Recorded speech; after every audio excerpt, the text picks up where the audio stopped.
Give me the overall favorite in the playoffs. Well, for me, the overall favorite is the Dodgers. I mean, you start looking at, they got to August, into September, they got healthy, and they're the team to beat. The pitching's lined up, the hitting, the offense, the whole thing, it's all there. Why do they have a dip, and pitching was a real question mark for them? You know, they went through some injuries. Obviously, Glasnow went out for a while. Snell started the season out. Sasaki didn't throw like they thought he might. Yamamoto missed time. Shohei that's it. It was a litany of injuries. But now they're all lined up. You're looking at Snell. Glasnow's not even scheduled to throw the first round. Kershaw either. And so you're looking at Yamamoto, Snell, and Ohtani the first round. So we'll see. I think the interesting thing, Dan, real quick, I'll throw this in, is Ohtani. If you look at the numbers, the day after he pitches, he's hitting like 130. And so he will pitch and have a day off. And they figured that out throughout the course of the season, that if we give him a day off after he pitches the next day, he's back hitting and everything takes off. So they're working that. You can look for that throughout the playoffs. We had Mark Pryor, the Dodgers pitching coach, on a little while ago, and he said that they would entertain the idea of using Ohtani in relief, but it's difficult to have somebody, like, when do you warm up? And if he's warming up, you want him in, you're going to have him out in the field. So I think it's a little trickier, but the deeper they get into the postseason, more likely or less likely to see Ohtani out of the bullpen. Well, you can see him out of the bullpen. It's different than when I was playing or when we were around covering a lot of baseball because of the facilities. You know, the Dodgers had the $100 million renovation to the clubhouse. They have all the pitching mounds and everything under there. So guys go underneath now, can actually throw and get ready without, he can do that in between innings and be ready to go out and warm up. So that could be a reason that they could use him out of the pen, which I hadn't thought about before much. And we'll start with Kirsten to your right. Dave, just when you look at the roster construction, what led just to the decision to carry 11 pitchers and 15 position players? After much deliberation, I think kind of looking at the short series, looking at having a couple starters as far as Sheehan and Glass in the pen, feeling good about covering the innings. And then you're looking at Muntz coming off some lower body stuff, Tommy coming off the ankle, and, Will feeling like he can be viable in a pinch hit spot, potentially catch coming into a game. So all of those variables led us to the extra position player and kind of how we, constructed that position player group. You mentioned both Max Muncy and Tommy Edman. I know yesterday both of them were able to get some at-bats, and Max has been on the field, things like that. But how are you feeling just with them battling, coming back from those injuries and being back out there? I feel good. Both guys took a handful of at-bats yesterday.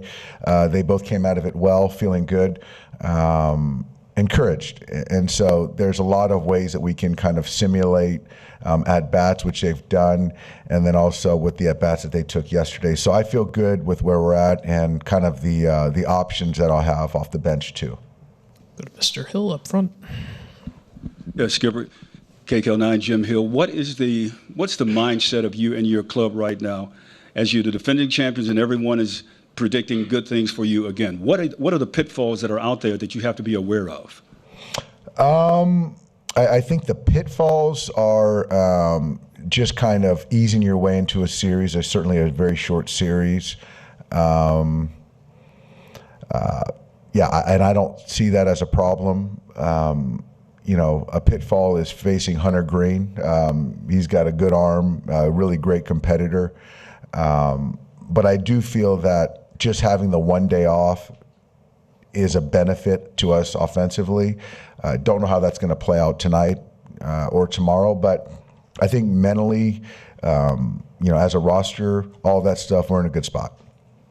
We can stay there with Claudia. Hi, Dave. Can you talk about Justin Dean and what he brings to the club moving forward? Yeah, Justin has had a really nice year. I think he's an 80 defender out in center field, so he can come in and steal a base. So, just the flexibility of somebody who can, score on a base hit, steal a base, come in for defense in a plus game to tighten some things up of benefit. Standing in the back left, Sonia. Dave, you mentioned Will as being an option to pinch hit. Is he close to being an option behind the plate as well, or would that be potentially beyond this week? He is. The hitting, the throwing, he feels really good about. So I think it's a day-to-day thing. And so I'm not closing the door that he's not going to start tomorrow, but I do feel that the floor of having him available to hit in any big spot, it was certainly worth having him on the roster. But yeah, we're going to leave that open as far as his availability to start. Go to the back left with Bill Plunkett.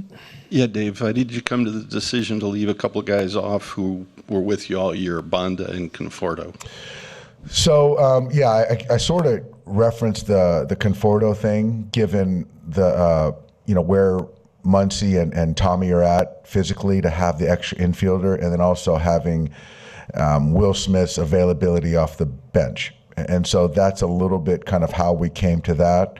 And you're basically kind of thinking, are you going to take Will's bat off the bench or Michael's at bat, right now?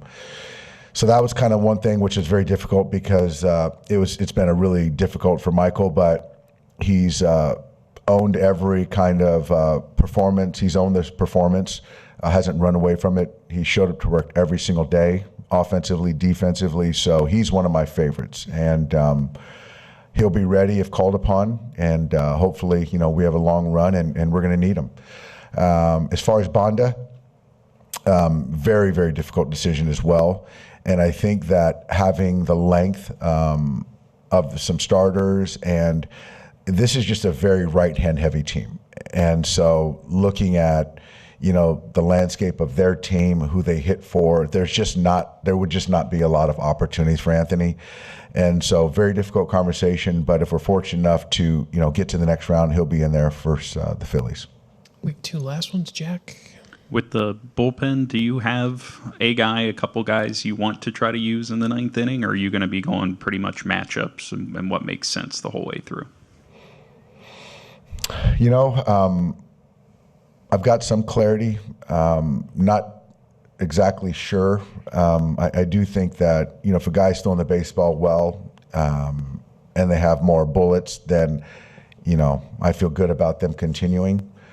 But I have probably, 3 or 4 guys I feel really comfortable finishing the game for us. And then appreciating you guys have him lined up to start Thursday, but we talk so much about the possibility of Ohtani in the bullpen. Is there any scenario the next couple nights where that could be on the table? I don't think so. Never say never, but I don't think so, Jack. But again, I guess anything's possible. Do two last ones, the third row right here. Hey, Doc, how do you feel about momentum and the place that your guys are in coming into this series? Momentum's real. It's not everything. I think that whether it's, the Rangers finding their way into the postseason to then win the World Series, or some team start finishing hot and remaining hot, or in a particular game. I do believe that in a postseason game, momentum is real, and how you kind of manage it to not let it spiral. I do love being at home because a lot of times that's what perpetuates it, the home crowd, the energy.